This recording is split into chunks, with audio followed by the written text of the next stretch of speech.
Okay, so good evening, everyone.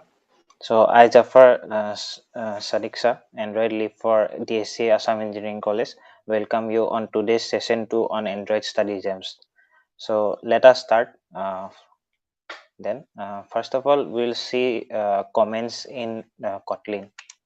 So for comments, you have to give two double backslashes, then write anything. Uh, or another method is to give a backslash then star, then any line of blocks of line, then star and slash. And another method is control plus slash. So let's see. So as you can see here, these are comments given in green text, because as you can see from here, it is shown that we are using the second method for commenting. So after that, let's start with when. So what is when is a kind of switch case for Android Kotlin. So for this code, if you see, let me uncomment it first. For uncommenting, you have to just press Control plus backslash, the same which I have written here, this one. So this is the thing. So for this code, as you can see, it is it is a if else block. Okay, so what it is doing is, if the age is less than or equal to 17, it prints a line, you can't vote now. If it is 18, then it is printing you are finally in 18 and you can legally vote now. And finally, if these two if and else if blocks are false, then it will print you are an adult now. So this is an if else block, but the same thing can be done with a when block, which is similar to switch cases in C++. So let us see. First of all, I will uncomment this part because I want to show you how the if else part works. So if I run the code, okay, wait.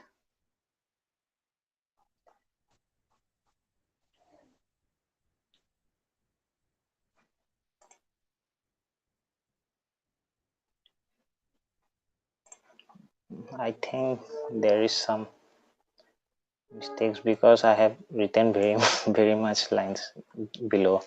So let me remove this first.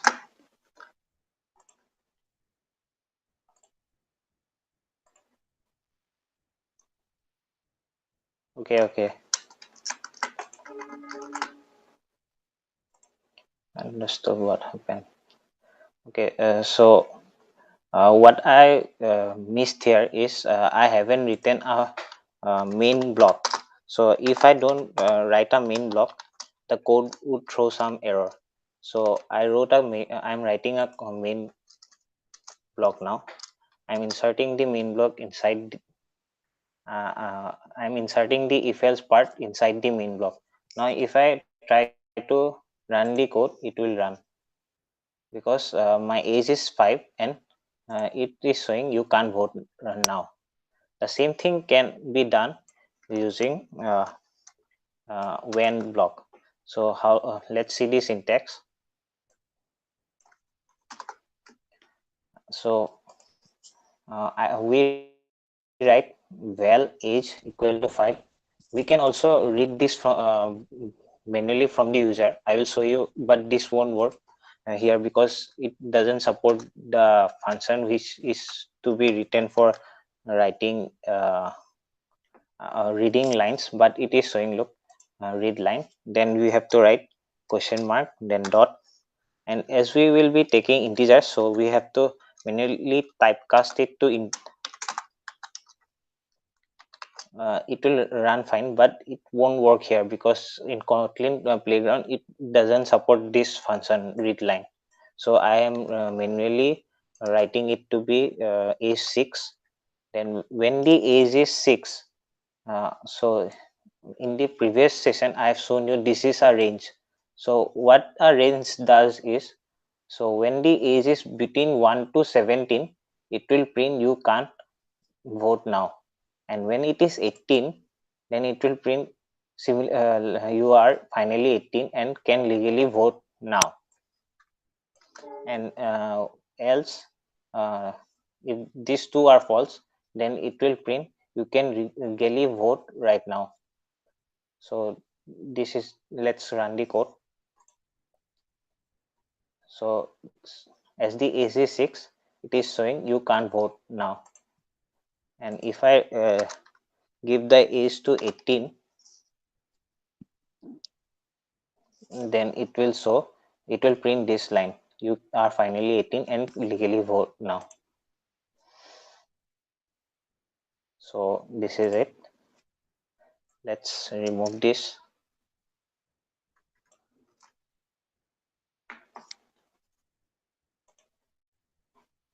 This was commenting.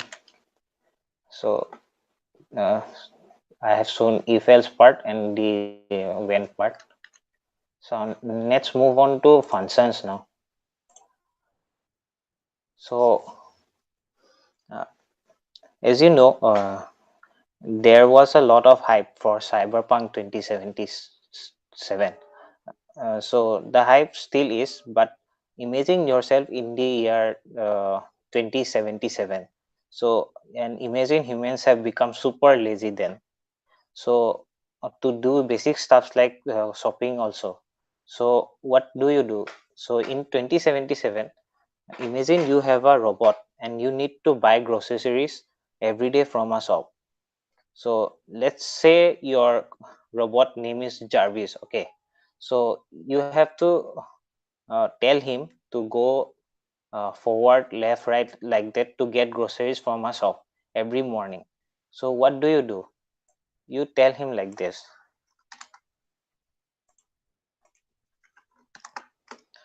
hey Jarvis, go forward. Tell him the path, which way to go forward, then left, right, get groceries, then come back. You can do this thing. It would be definitely be okay, but don't you think it is quite cumbersome and quite repetitive to do tell the robot the same things every day? Let's run first. So you, as you can see, it prints what we want to do, but this is too obvious and quite repetitive. So what we can do is we write a function for this. So the same thing can be done. I'm cutting this part out. So I will say, I will name a function get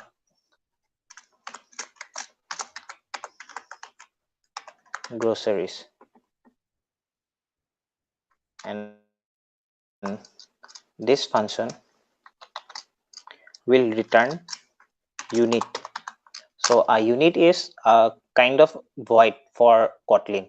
In C++, we write void function name. Similarly for Kotlin, it is unit. So it won't return anything.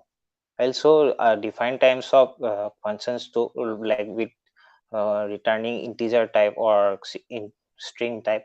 But for now, let's stick with unit. Then open the braces, and I'm pasting it here. The same things that I wanted my robot Jarvis to do every morning. So let's run the code. As you can see, this didn't work. So what's the problem here?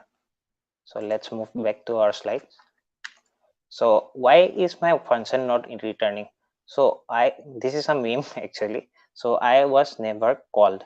So we have to explicitly uh, call the function. So to call the function, we have to write the same thing here, the function name, inside our main block, which is the starting part of our Kotlin program. So I write here, then I run the code. So as you can see here, this works totally fine. Now what did this help us to do? Actually, we have reduced everything. Like we have defined only a function, and every morning what we can do is we write again, we tell our robot to get groceries every time, and we don't have to tell him every day to the path which way to go. We just simply need to call the function.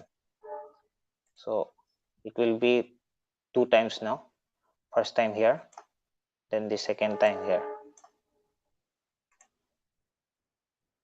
Now imagine you have two robots. Okay, first is Jarvis and second is Friday. Now how to give the same function to both the robots? For that, what you can do is you give a, this is a type of parameterized functions. Okay,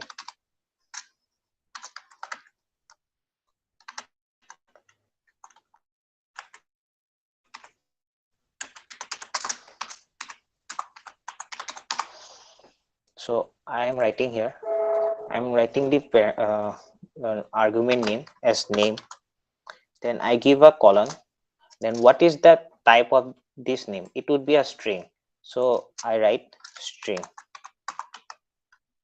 Then inside here, inside the print line, I give a dollar sign, and I take this name which was defined as an argument inside this print line.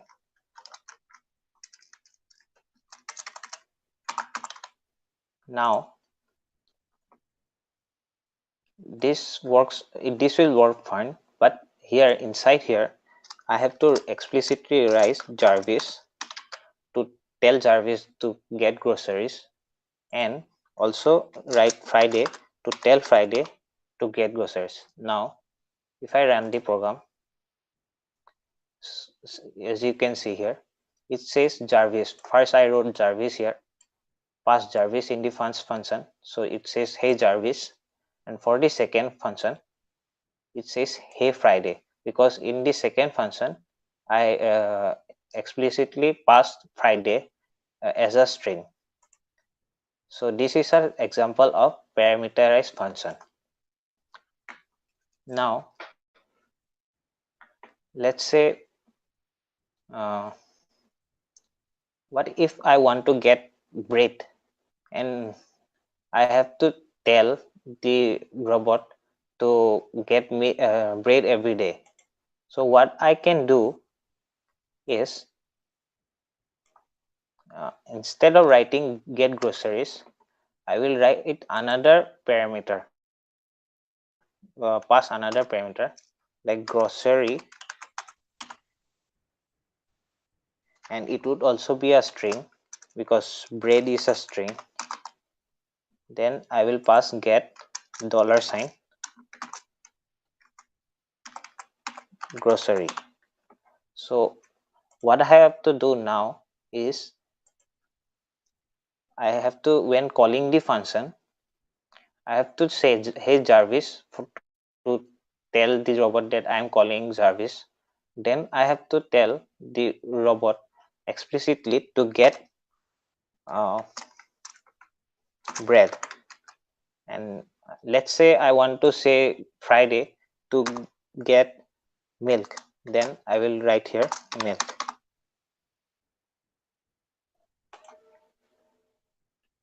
So just see. I wrote hey Jarvis for the first one. Then it bought bread for me. Jarvis bought bread for me. Similarly, Friday bought milk for me. As you can see here, it bought milk. Now it would be quite messy if as I have written this function myself. Now that's why I know that first comes Jarvis, then bread.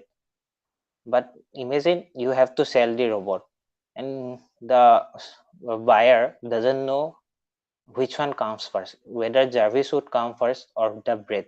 So what you can do here is instead of giving uh, passing like this, you can write name equal to, and the parameter name which I have written passed here, and here as I have passed grocery, I can write grocery and paste it here and equal to.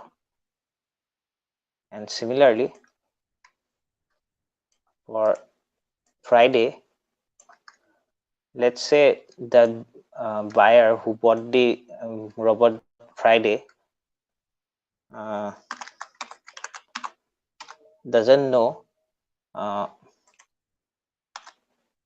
which ones comes first, whether I should input Jarvis or Friday first or the name of the grocery which I have to. So what we can do is give a equal sign after the grocery, after we wrote grocery. So after comma I write name equal to Friday.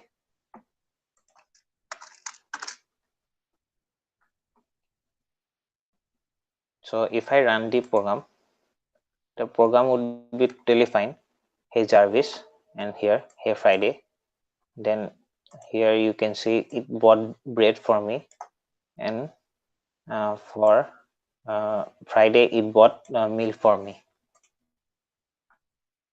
So what did this help? This equal then sign.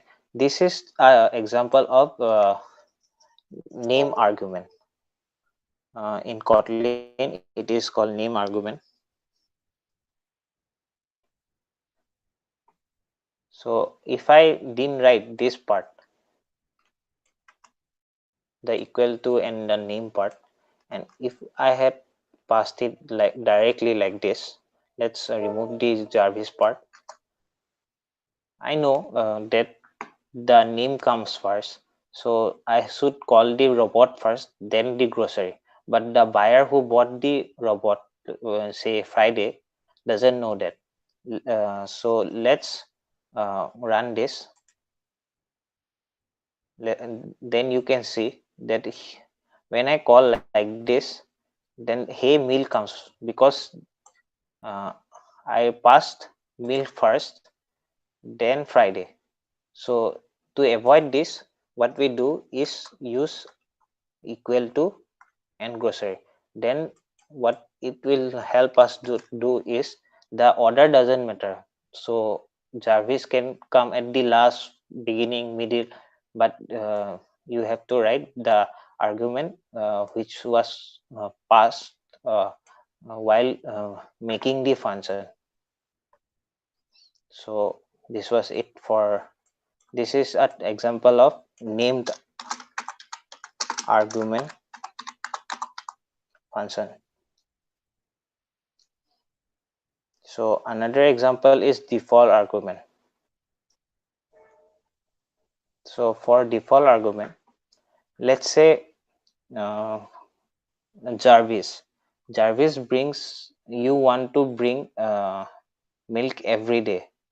So one day you forgot to tell Jarvis what grocery he needs to bring. So what if I give like write like this, get groceries, name Jarvis, and uh, directly run the program. It won't it will throw an error because we didn't pass the grocery argument.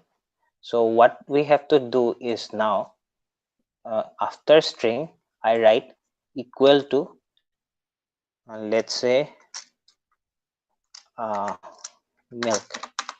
So whenever Jarvis goes to buy something, if you don't pass him anything what to buy, then what he will do, he will get milk for you.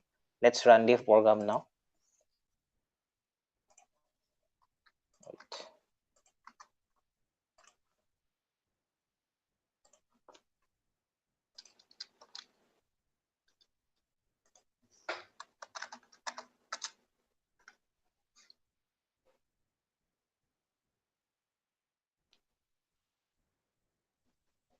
Okay,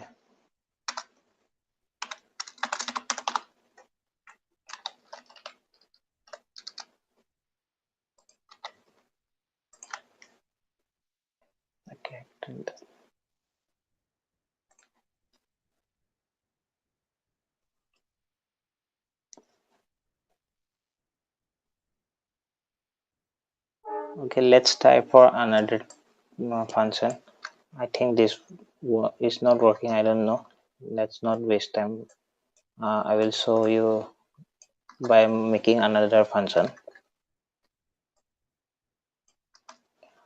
Uh, this is a type of default argument. So let's create a function. Function.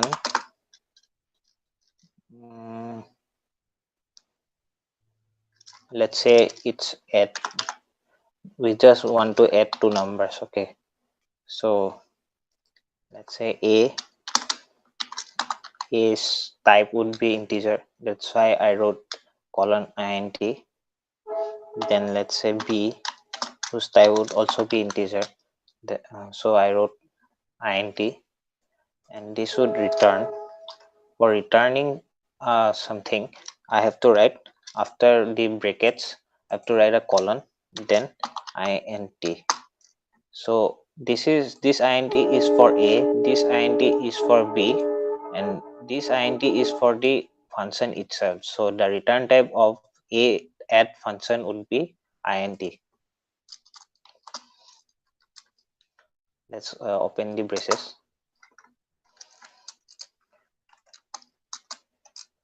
So I will return A plus B, and now let's us call the function add 4, 5.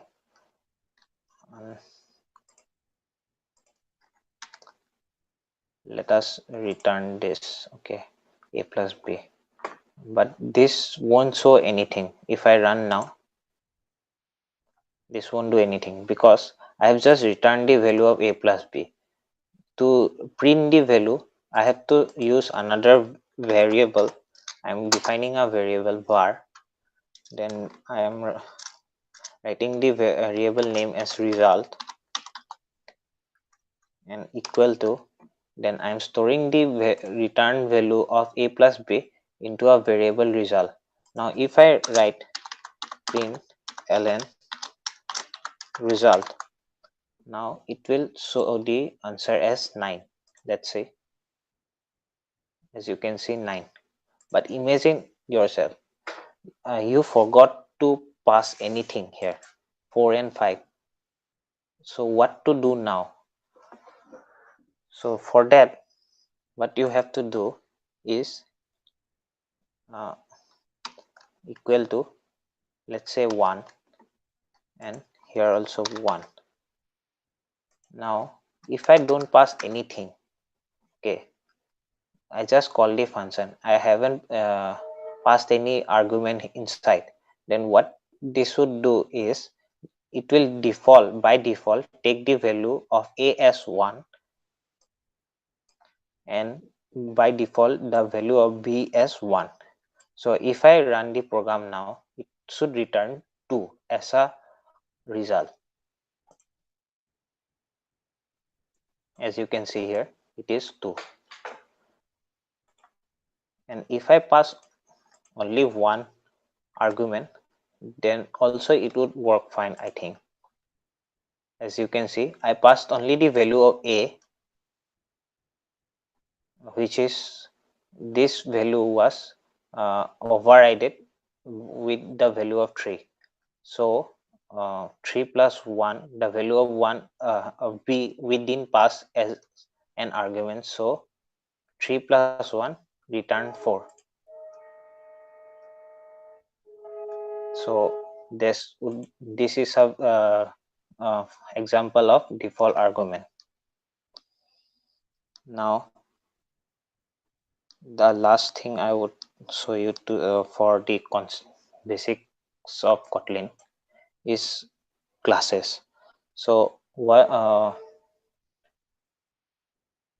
let's say I won't show classes today because, okay, let's see. Okay, first of all, let's dive into Android Studio now. I'll show Kotlin classes in the next session. For that, you have to create a new project. Now select empty activity. Next, then give a name to your application. Let's say I give a name as counter.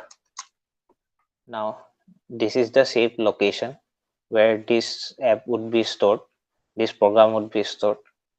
Language I'm selecting Kotlin because I will be using Kotlin, and the minimum SDK I'm using Jellybean. So which means that whatever app which I will create will run also on Jellybean 4.1. So that, as you can read here, your app will run on approximately 99.8% devices. If I use Oreo or Pi like that, then as you know, most of the Android uh, phones, they are not on the latest operating system like Android Pie or Q or Oreo. So I would select Jellybean. So whichever app what I will create now would run on Jellybean, then KitKat, Lollipop, Marshmallow, Oreo, Pie, Q, everything. So that's why it is written here. Your app will run approximately on 99.8% of the devices. So let's finish it now.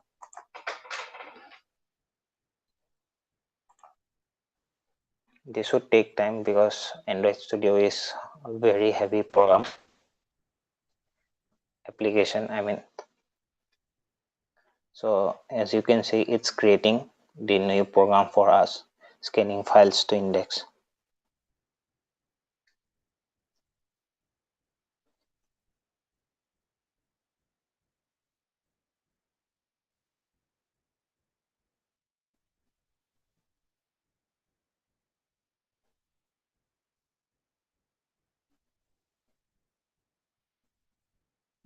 This should take a bit of time.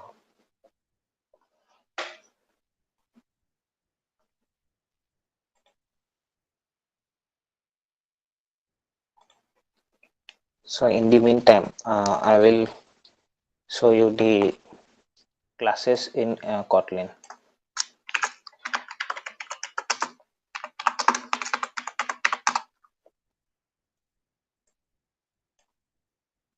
So what are classes exactly? So imagine a vehicle. So a vehicle can be considered as a class. So and a class would have objects. So objects would be something like a vehicle would be a BMW, Mercedes, Hyundai, anything. So Hyundai, BMW, Mercedes, these are some of the objects of class vehicle. So in Kotlin, we can create classes. For to create a class, we write class. Let's say our class name is rectangle. Then we pass some arguments here. Okay, let's say val length, which would be a type double. Similarly, we pass another argument val breadth, which should also be a type double.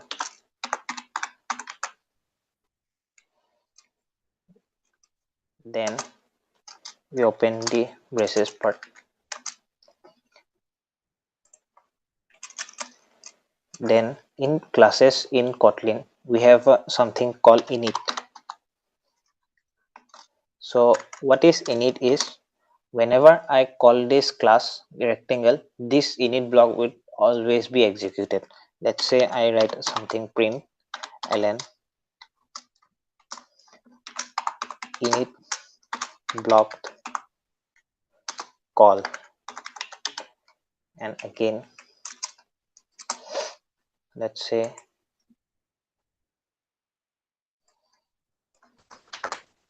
println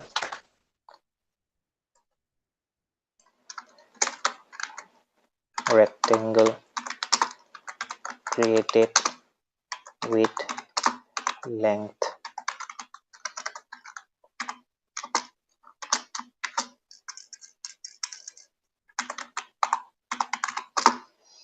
and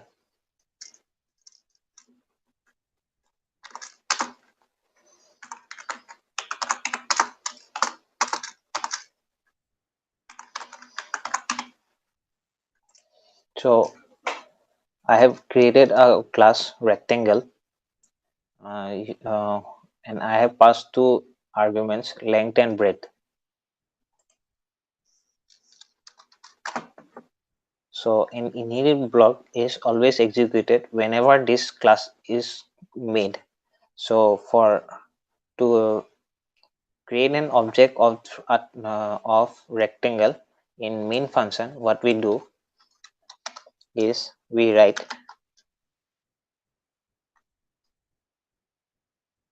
val um, let's say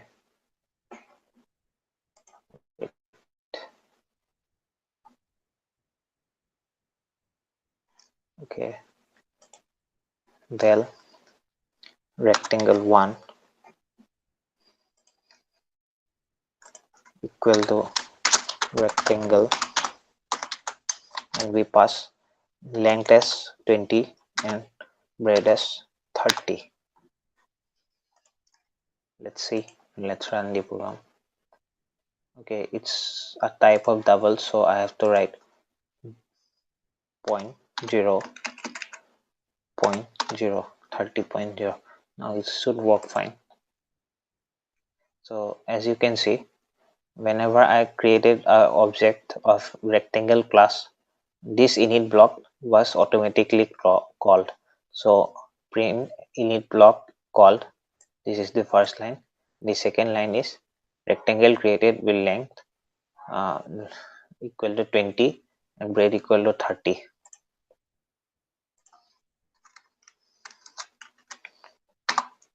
Now inside a vehicle, let's say vehicle has multiple functionalities, like it can drive, we can drive a vehicle. So and similarly for a class rectangle, it will have some functions like we can, let's say area of this rectangle. So for area we create a area function inside the class, then we give a length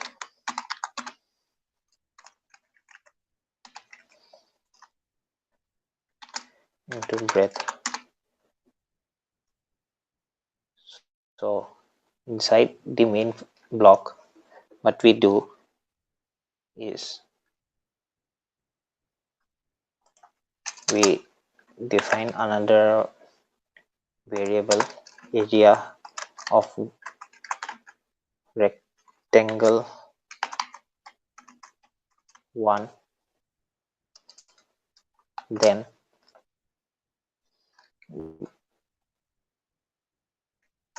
equal to, what we do here is we take this rectangle class and we use dot operator. Here you can see we can directly access area which was defined earlier. Now if I print this area, now if I run this program, okay, sorry, let's see.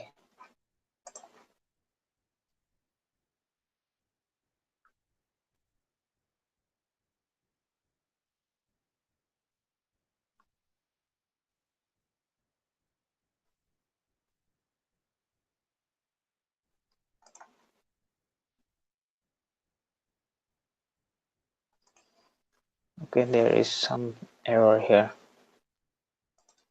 Okay, this is the error. I missed the D. This will work fine. Yeah, you can see I have passed 20 and 30, so the area returned was 600. And as I have already told, the init block would always be called. So these two lines were already printed as we have created an object of the class area, a rectangle. So this was automatically called, and whenever I use the dot operator and call the area function from the class, then it will print the area of a rectangle whose side is 20 and 30. And if I change it to 10, now the area would be 300. Let's see, let's run the code. As you can see here, its area is 300, and these two things also change because I used $sign here. So length was changed to 10 and breadth 30. So this was it for classes. I will cover the next parts of Kotlin basics in the next series. Now let's us go back to our Android Studio. So this is the main screen of your Android Studio, which you would see whenever you create an Android project. So here you can see various types of views: project view or packages view. But project view is the type which you would see in a file system or when you push the code into GitHub. So this is exactly the way you would see in project view, but what we need is an Android view. So for our ease, so here what you can do, I will quickly walk through everything. So mainly there are some things which are important for us to know. First is the main activity dot Kotlin file and the activity main dot XML file. The imagine the main activity dot XML file as HTML and CSS.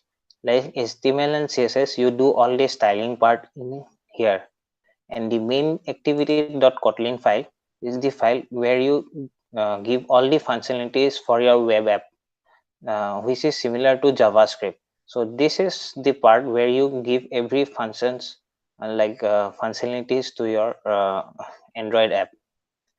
So let's move on now. This is the Android Studio, and another thing is Android emulator, which you can fire up by going here AVD manager. But for this tutorial I will use my uh, phone. For a phone you have to go to your developer setting and unlock switch on the USB debugging mode from the developer setting. Now after you have created a Android project, what you will see is these things. So in this is the main activity file where we write all the functions. This is where we give our styles to our app, just like HTML and CSS. And another thing is resources folder, which you can see here. So resources folder, it has drawable layout, min map and values. In drawable folder, what we do is give images to our app. In layout, this is the layout file activity.main underneath main. So here we do the styling part of our app. And in map, what we do is we give our launcher icon to our app. Like as you have seen, Swiggy has a launcher icon for itself. Similarly for Facebook, it is a F. like that. We can give our app the launcher icon in this folder. Some of the images you can see, and this is the launcher icon that we would get after we make a app from our this program. So I will quickly walk through. So here you can see this is the code view, but as you can see, when I click the design tab and zoom in, so what you can see here is a hello world. So this is the hello world program for your Android Studio, but today we'll make an app, a simple counter app. For that, what we will do first, let us see. I covered this layouts. Then there are two things, view and view groups. So what are views? Views are in Android are text or button, checkbox. All these are called views. And view groups are invisible containers which stores all the view and other view groups. I will go to that while showing you our project. Let's move on. Like this is an text view. Hello Android. Image view is anything we give inside our Android app, uh, any image. Then this is a button. Send button is a button, and this is a example of view group. So this there are various types of view groups: linear, constraint layouts, then frame layout. This is a kind of linear layout which is has a orientation of vertical. Text view, then button. We'll create this today. Let's see now. But for that we will use constraint layout. So first of all, let's delete this hello world. So now what I will do is simply click here, then drag and drop. I have dragged a text view. Then I will use two buttons. First button and again click on this button. Then two buttons, done. Now as I am using constraint layout, as you can see here, so what I have to do is constrain this circles to the top button, left and right. And if I don't do that, this text view and buttons and this button, everything would go up and come over here at the start top most of our screen. So to not do that, what I will do is constrain them. So I click on here and constrain it to the left, then constrain that the right side to the right of our screen. So when the app would be created now, this text view means a text in Android, what we see would be in the middle of our screen. But if I hover over here, it reads this view is not constrained. Uh, it has design position. It will jump to 00 at runtime unless you add the constraints. So what it is telling, if I don't constrain them to the left, right, top, and at least one horizontal and vertical circles, these buttons would go up and come over here, this part, which is the 00 part. So what I have to do, I have constrained them in the horizontal direction. Now I have to use vertical to constrain it to the vertical. So this has come to the topmost, but then I can bring that to here. Then this view, text view, would be constrained to this button. Similarly, I have to constrain this one to the left, this one to the right, this one to the left, and this one to the right. All are centered now, but I haven't constrained them vertical direction. So for that, what I have to do is constrain that to this one, and like that similarly I can constrain this to that one, but I don't want to do this. So there is a cool thing, a tool in Android Studio which you can use. So let's move back. Let's delete this part. For deleting, you have to hover over your attributes, then go to the top, because this is the top constraint. I want to delete it, so I press delete. This top constraint is been deleted. That's why it has come here. Then I will delete the bottom part also, which is the below part, and I press delete. Now all the three things, but text view and the both the buttons are constrained to the horizontal direction, but we have to constrain them to the vertical direction too. So for that, there is a cool trick. Let me show you. I press Control and I select all three of them. Then I go over here. Sorry.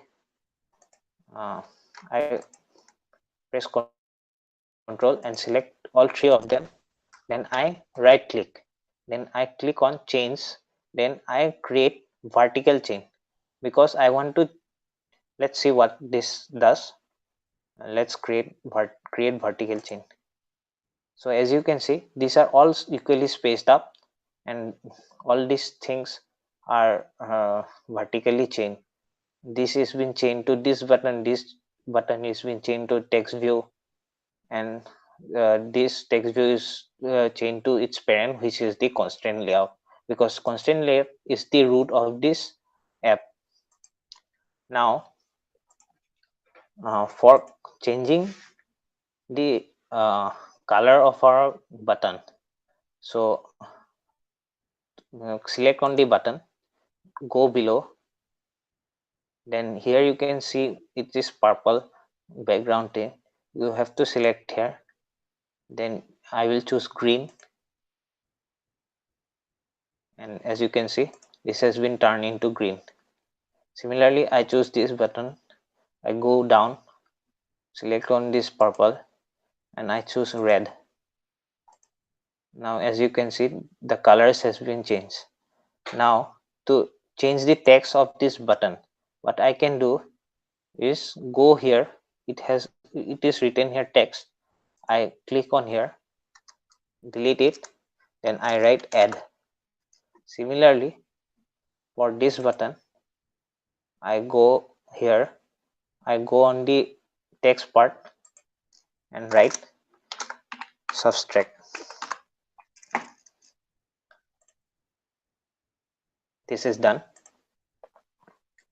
So this was the basic designing part of our app.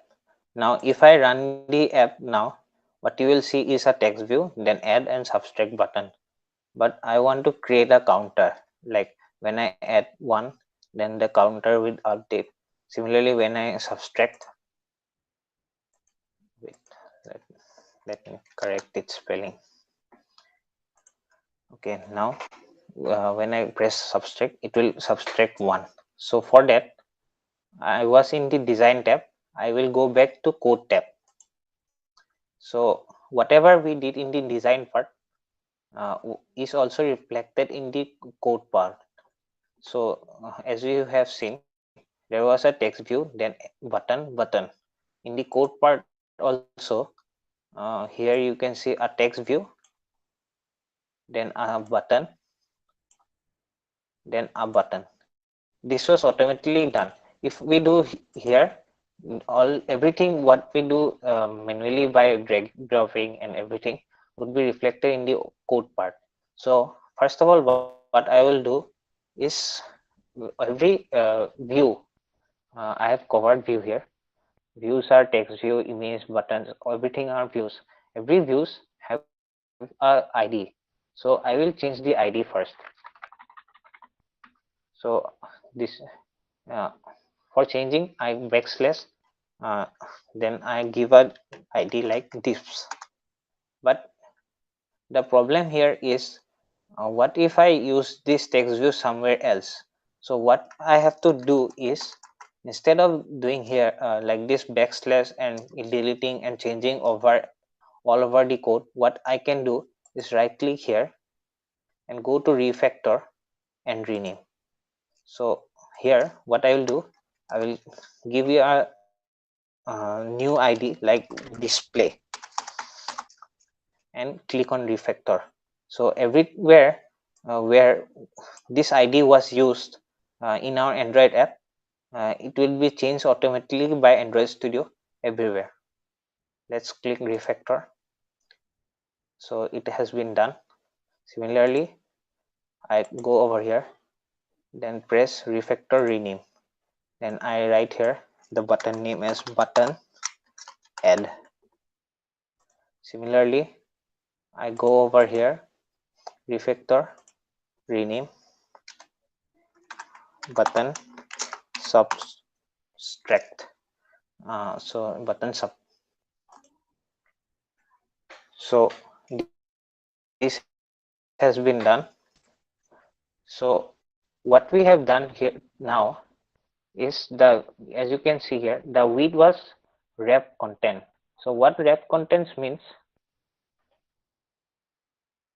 whatever the size of our text is, the value of that button would be, the width and height would be same as the text. If I increase this text to some bigger name, then if when we go to back to our design tab, as you can see, the button width changes because our text also changes to a long string. So to change that, what we have to do is go back here and give a 0dp.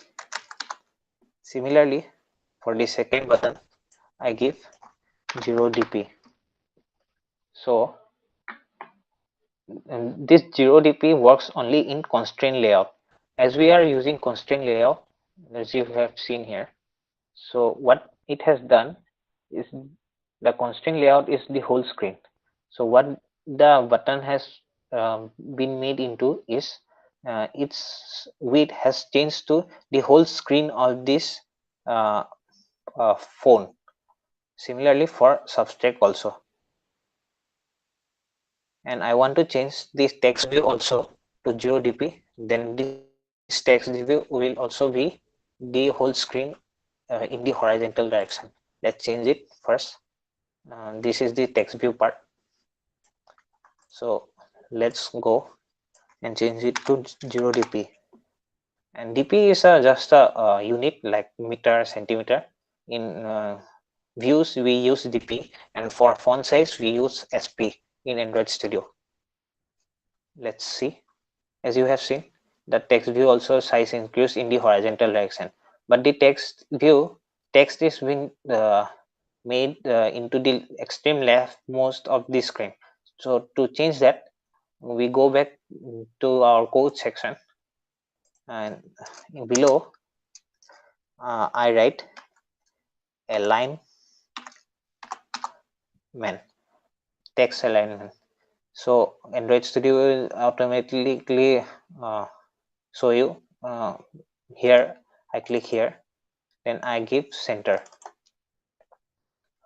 but it is showing red. So when I see here, as you have seen, the text view text has been centered to the center of the screen. Now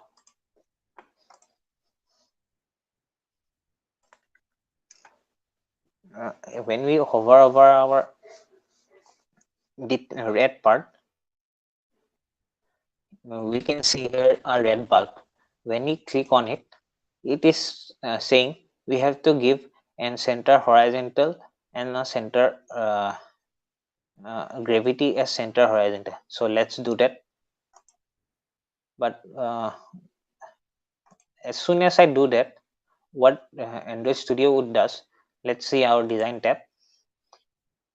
This text view is been centered, and also the gravity means how much in the vertical direction it should go is been in the center horizontal part. We can also change it to something other than that. Let's say center horizontal vertical. I want to change it to center. So the text view which I have written here, I mean Android Studio have automatically written text view would be center from both horizontal direction and the vertical direction. So it would be in this right center of the screen. So now if I want to change the text view to some other text, then what I would do is counter value and give a colon.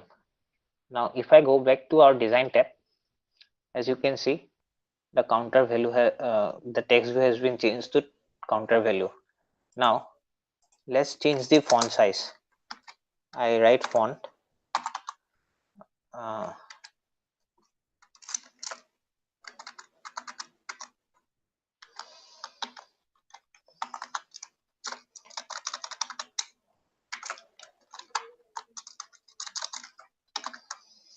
yes, text size. So for text size I give a text size of 30 sp.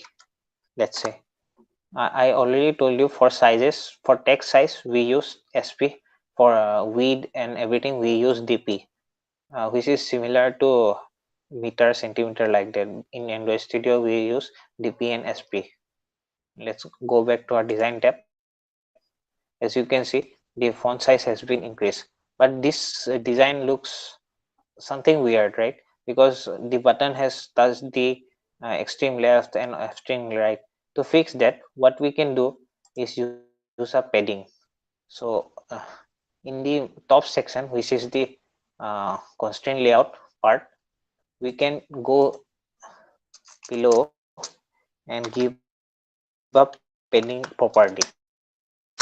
In padding property, what we can do is I will give a padding of 16 dp. So what it will do is from all these sides, top, below, left and right, it will give a padding of 16 dp. Let's see back.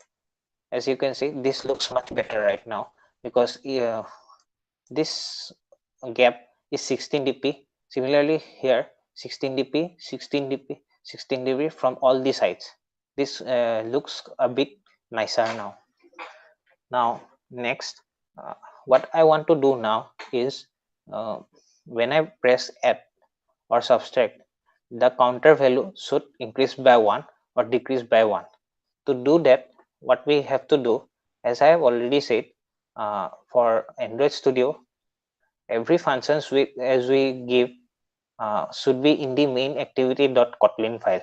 So we go back to our main activity.kotlin file. Here uh, we have to uh, call our add button from the activity main XML file. To call that, we have to use this ID, which we have explicitly written as button add. So inside uh, below this main activity class, inside this braces, what I have to write, button add dot. But this won't work for some of you people because we have to import two things. First is, let's open this one. I will share it in the chat section first. This is the part. Let me share it first in the chat section.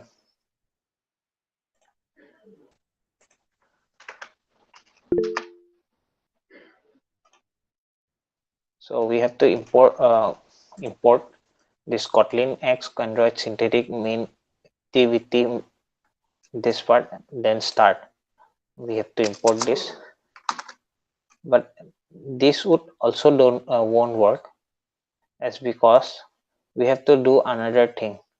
uh, some of you might not face this problem, but some may.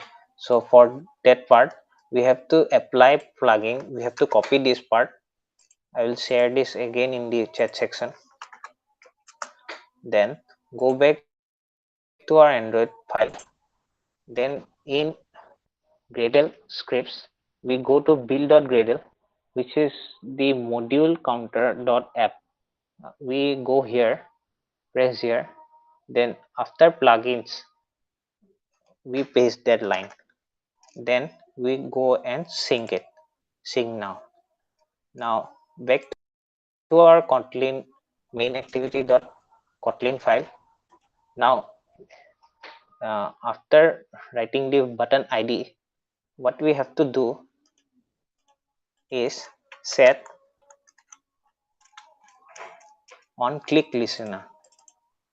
So whenever we press the button add, this on set on click listener would be called.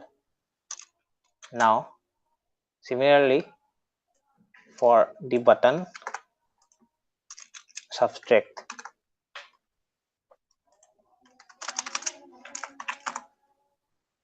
but to do this I have to create a variable var count, which I will initialize to 0.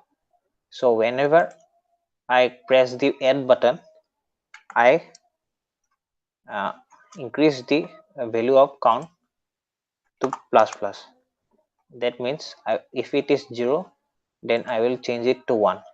Then after that, similarly for the subtract part, I change it to count minus minus. Now after that, we have to show the changes in our text view, right? So inside here, counter value, I have to show 1 2 like that. To do that, what I have to do is go back to our main activity.kotlin file. So here I have to call our text view using this id display, which is display. So back to our main Kotlin file, display direct display dot, then it automatically shows text. So I click on text, then equal to, then I change the text string to count value,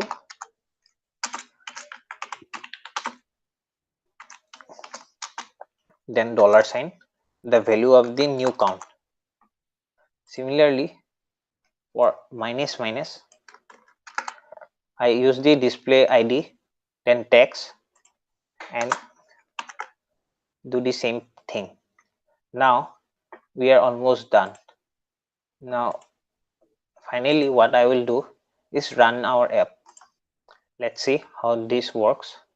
As you can see below, Gradle is building up, and this would take a bit of time, like 1 minute. So we have to wait.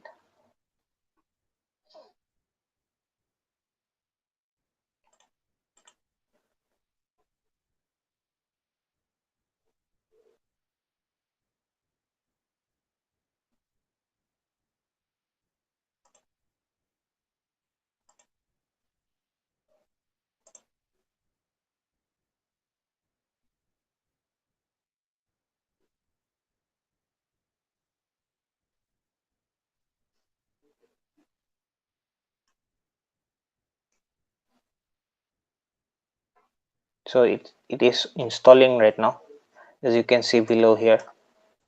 Install.